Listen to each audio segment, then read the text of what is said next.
Saudara, polisi menggelar reka adegan pembunuhan disertai mutilasi terhadap 4 warga Nduga Papua Pegunungan pada Sabtu kemarin. Rekonstruksi berlangsung lebih dari 9 jam di 6 tempat kejadian perkara.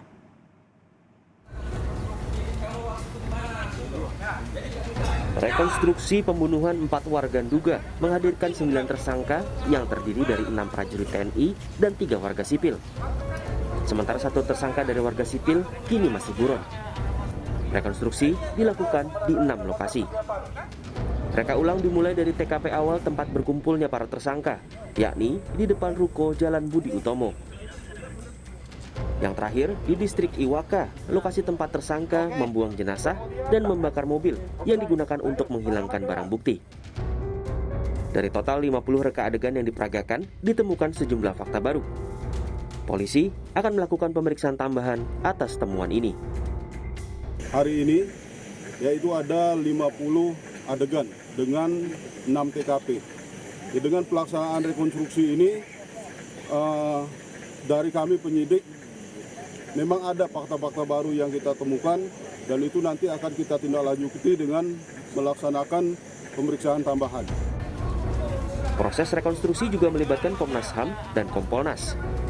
Ketua Komnas HAM, Ahmad Taufan Damanik menyatakan kasus mutilasi diduga terkait modus jual beli senjata api ilegal.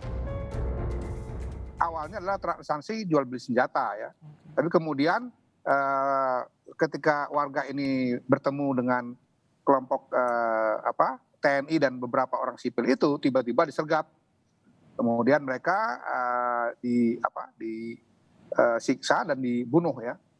Dibuang mayatnya. Ada berapa yang dari mereka ini selamat. Jadi yang selamat ini sekarang lagi disembunyikan satu tempat dan dialah yang sekarang memberikan kesaksian-kesaksian termasuk kemarin sudah bertemu dengan timnya Komnas HAM memberikan kesaksian. Ya, dari pelaku ke korban.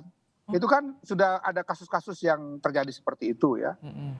Panglima TNI dalam beberapa waktu lalu bertemu kami juga mengakui bahwa salah satu masalah di dalam penanganan keamanan di Papua, ya memang ada oknum-oknum TNI yang melakukan pelanggaran-pelanggaran gitu dengan misalnya menjual amunisi atau menjual senjata. Guna mencari titik terang kasus pembunuhan ini, Komnas HAM perwakilan Papua meminta Kodam 17 Cendrawasih memberikan akses untuk meminta keterangan dari 6 tersangka TNI. Sebelumnya, Komnas HAM sudah meminta keterangan dari 3 pelaku warga sipil yang ditahan di Mapolres Mimika. Jadi ini juga penting untuk diverifikasi, harus penting diverifikasi. Kalau dia itu simpatisan atau apa, itu tidak bisa dipakai sebagai dalil. Nah, kita juga lihat kenapa ada oknum anggota TNI yang mau terlibat dalam bisnis, dugaan bisnis ini. Berarti ada dugaan keterlibatan juga oknumnya ya? Ada dugaan keterlibatan oknum.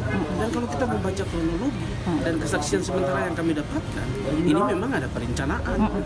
Karena itu sekali lagi saya minta kepada Denpom harus bisa memberi kami akses untuk meminta klarifikasi kepada para tersangka yang oknum anggota TNI.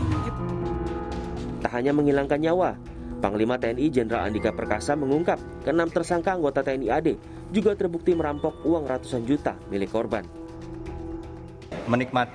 Ikut menikmati uang yang diambil dari tindak pidana itu.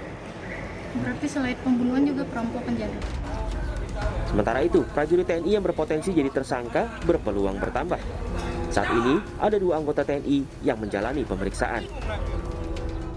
Mereka 2 orang itu ikut dalam perencanaannya, tetapi pada saat pelaksanaannya mereka tidak mengikutinya. Oke, apakah mereka ditetapkan tersangka juga? Belum? Itu mungkin bisa didalami dengan dari rekan-rekan POM ya. Baik, jadi berarti sejauh ini ada 6 yang sudah tersangka, kemudian 2 orang anggota TNI aktif yang ikut dalam perencanaan, begitu ya Pak? Iya, betul. Atas perbuatannya, para tersangka dijerat pasal 339 KUHP, yaitu pembunuhan yang menyertai tindak pidana lain. serta pasal 340 KUHP, pembunuhan berencana dengan maksimal hukuman mati atau penjara seumur hidup. Tim Liputan, Kompas TV.